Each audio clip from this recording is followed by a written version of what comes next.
Assalamualaikum warahmatullahi wabarakatuh. Perkenalkan, nama saya Cutriska Nabila Syahna, NPM 231434172, kelas 6B PGSD.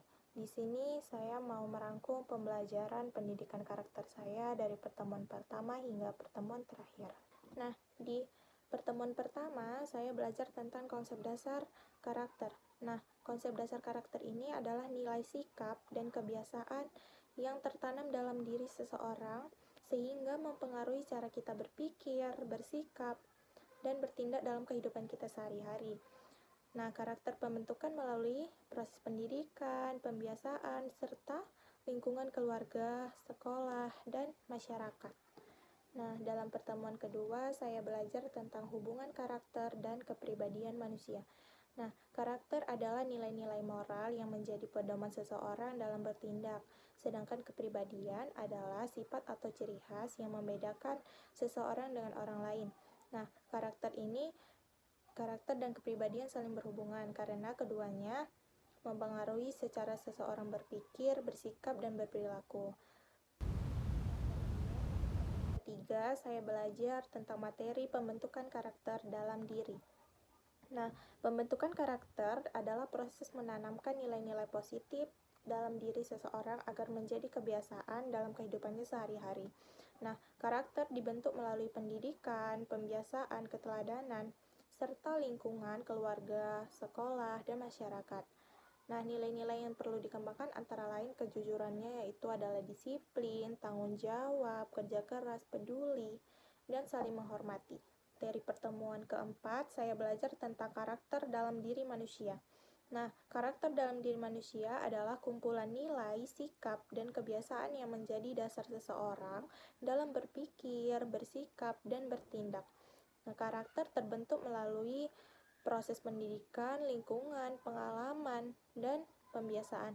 Contoh karakter yang baik itu seperti meliputi kejujuran, disiplin, tanggung jawab, peduli, dan kerjasama. Pertemuan kelima, saya belajar materi tentang membiasakan perilaku hormat kepada orang lain. Nah, membiasakan perilaku hormat kepada orang lain berarti kita menunjukkan sikap menghargai setiap orang tanpa membedakan usianya, suku, agama, atau latar belakang. Sikap hormat dapat diwujudkan dengan berbicara sopan, mendengarkan saat orang lain berbicara, menghargai pendapatnya, membantu sesama, dan menjaga tata krama. Pertemuan ke-6, saya belajar materi tentang perilaku hormat kepada lingkungan. Nah, perilaku hormat kepada lingkungan adalah sikap peduli dan tanggung jawab dalam menjaga kebersihan, kelestarian, dan keindahan lingkungan. Sikap ini dapat dilakukan dengan cara seperti membuang sampah pada tempatnya, menghemat air dan listrik, merawat tanaman, serta tidak merusak fasilitas umum. Pertemuan ke-7, saya belajar materi tentang perilaku jujur. Nah, perilaku jujur adalah sikap berkata, bertindak, dan bersikap sesuai dengan kenyataan tanpa berbohong ataupun kita menipu.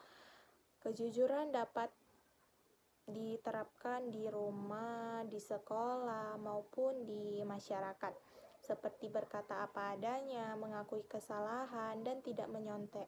Membiasakan perilaku jujur akan menumbuhkan kepercayaan, tanggung jawab, serta menjadikan seseorang pribadi yang berintegrasi dan dipercaya oleh orang lain. Pertemuan ke-8, saya belajar materi tentang perilaku disiplin.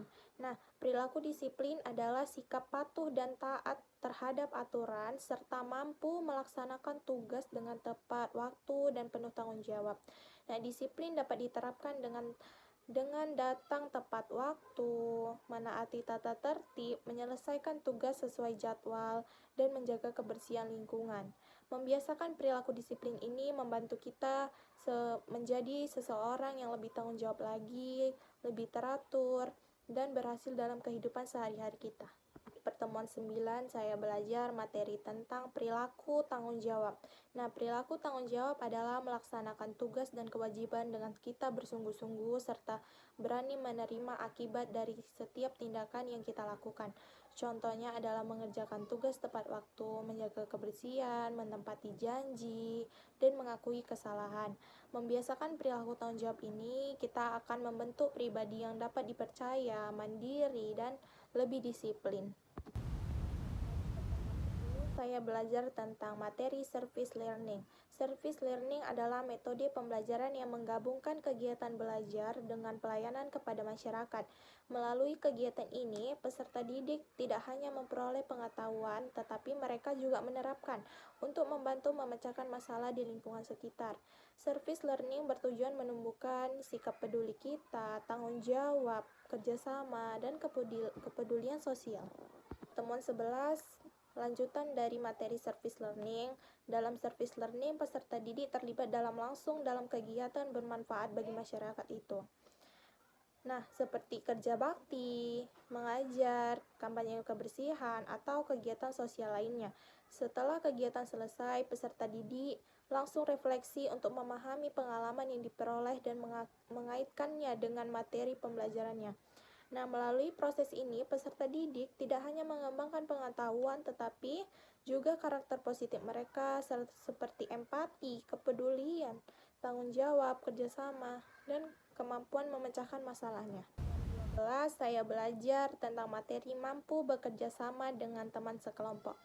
Nah, mampu bekerja sama dengan teman sekelompok adalah kemampuan untuk saling membantu, menghargai pendapat, berkomunikasi dengan baik dan bertanggung jawab, dan menyelesaikan tugas bersama. Kerjasama yang baik akan mempermudah tercapainya tujuan kelompok, meningkatkan kekompakan kita, serta menumbuhkan sikap saling menghormati, peduli, dan tanggung jawab kita. Terakhir, saya belajar tentang materi mampu bekerja sama dengan teman sekelompok, evaluasi project work.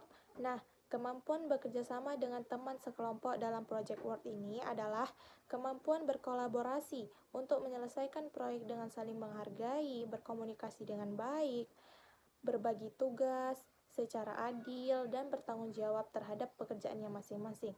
Nah, evaluasi dilakukan berdasarkan keaktifan kerjasama, tanggung jawab, komunikasi, serta berkontribusi setiap anggota dalam menyelesaikan proyek hingga mencapai tujuannya bersama. Mungkin itu saja yang dapat saya sampaikan dari pembelajaran pendidikan karakter. Lebih dan kurangnya saya mohon maaf. Assalamualaikum warahmatullahi wabarakatuh.